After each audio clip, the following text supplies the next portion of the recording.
In October 1720, a Royal Navy sloop closed in on a pirate ship off the coast of Jamaica. Most of the crew below deck were too drunk to fight, but two pirates stood on the open deck, cutlasses raised, screaming at the others to come up and die like men. Both of them were women. Anne Bonny, the woman who sailed into legend. Anne Bonny's story begins not on the sea, but in scandal. She was born around 1697 in County Cork, Ireland, the illegitimate daughter of a lawyer named William Cormac and his household serving maid, Mary Brennan. When the affair became public, Cormac's legal career and marriage collapsed. Rather than abandon his daughter, he made an unusual choice for the time. He kept her, reportedly dressing young Anne as a boy for a while and passing her off as a relative's child to dodge the gossip. Some historians debate whether this cross-dressing episode actually happened. Much of Anne Bonny's early life comes from a single, sensationalized 1724 source. That source is Captain Charles Johnson's A General History of the Pirates, part historical record, part tabloid. It's where almost everything we know about Anne Bonny comes from, and it's the reason her story has always sat somewhere between biography and legend. What we can say with more confidence, around 1699, the scandal drove the family out of Ireland entirely. William Cormac sailed for the American colonies, settling near Charleston, South Carolina, where he rebuilt his fortune as a merchant and plantation owner. Anne grew up wealthy, and by every account, difficult. Johnson describes a fierce temper, a girl who once badly beat a man who tried to assault her. She was not built for the quiet life her father had planned for her.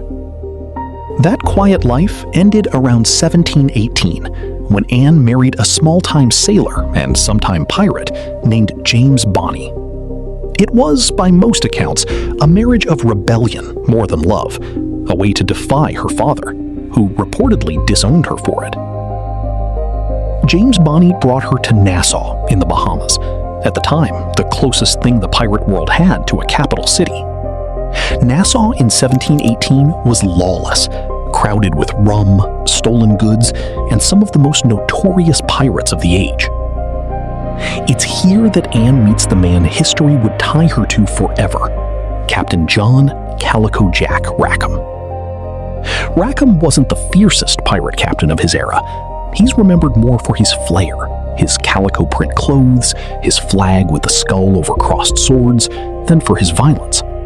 But he and Anne began an affair that scandalized even Nassau's low standards. When Anne's husband found out, he reportedly threatened to have her publicly whipped for adultery, as colonial law allowed.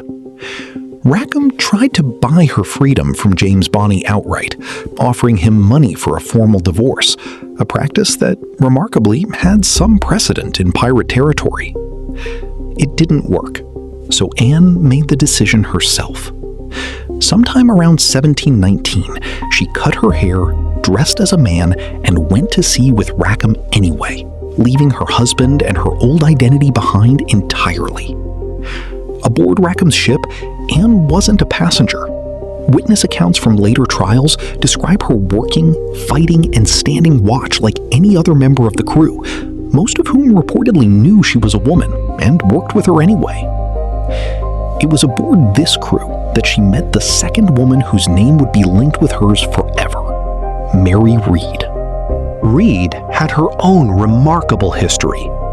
Raised as a boy from childhood, she'd served in the British military in male disguise before eventually turning to piracy.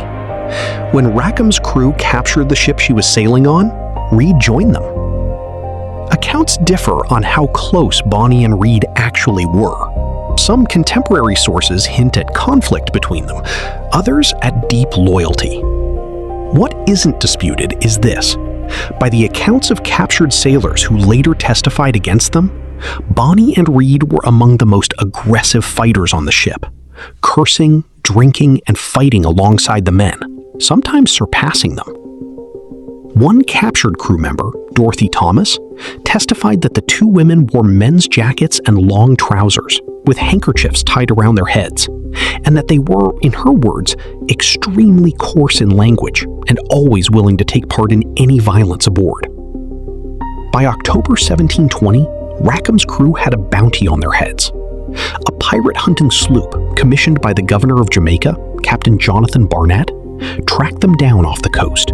Most of the crew, according to trial testimony, were too drunk on captured rum to fight back. Rackham himself reportedly hid below deck, but Anne Bonny and Mary Reed stayed on deck, weapons drawn, and, by the same testimony, screamed down into the hold for the rest of the crew to come up and fight. They were the last ones taken. The trial took place in Santiago de la Vega, Jamaica, in November 1720. Rackham and most of his crew were convicted of piracy and sentenced to hang. Before his execution, Rackham was reportedly allowed one final visit with Anne. According to Johnson's account, her last words to him were not comforting. She told him that if he had fought like a man, he wouldn't have had to die like a dog. This exchange, like much of the Bonny legend, comes from a single unverified source. Rackham was hanged on November 18, 1720, in Port Royal. His body later gibbeted at the harbor entrance as a warning, at a location still known today as Rackham's Cay. Anne Bonny and Mary Reed were tried separately. Both were convicted of piracy. Both were sentenced to death. And both used the same defense to delay the noose. They told the court they were pregnant. A pregnancy claim, if confirmed, meant an automatic stay of execution under British law. Court records confirm the plea was made and accepted for further examination. Mary Reed never left prison. She died there in April 1721, most likely of a fever, though some accounts suggest complications from childbirth. Anne Bonny simply vanishes from the historical record. There is no confirmed record of Anne Bonny's execution, release, or death. No court document records her release. No death record survives. Charles Johnson's general history claims only that she was never actually put to death, and offers no further explanation. That gap has been filled with speculation for 3 centuries. The most persistent theory, though impossible to confirm, comes from local Charleston tradition that her wealthy father, William Cormack, paid for her release, and that she returned to South Carolina, remarried, and lived out a long, quiet life under a different name, dying, by this account, sometime in the 1780s, in her 80s. If true, it means the woman who once stood on a pirate deck screaming for men to fight lived to see the American Revolution and died as an old woman on land, decades after the golden age of piracy she'd helped define had ended. We don't know if that's what really happened. What we do know is this. For one violent, brief chapter, Anne Bonny refused every role the 18th century tried to hand her: wife, lady, victim, and chose instead the one nobody expected: pirate. Anne Bonny's story is just one thread in a much bigger pattern. History is full of people who slipped through the cracks of the record entirely. Every week, we dig up another one. Crime scenes gone cold, pirates and outlaws, forgotten disasters, and disappearances that were never explained. If stories like this pull you in the way they pull us in, hit subscribe. We've got another one coming, and it's just as strange as this one.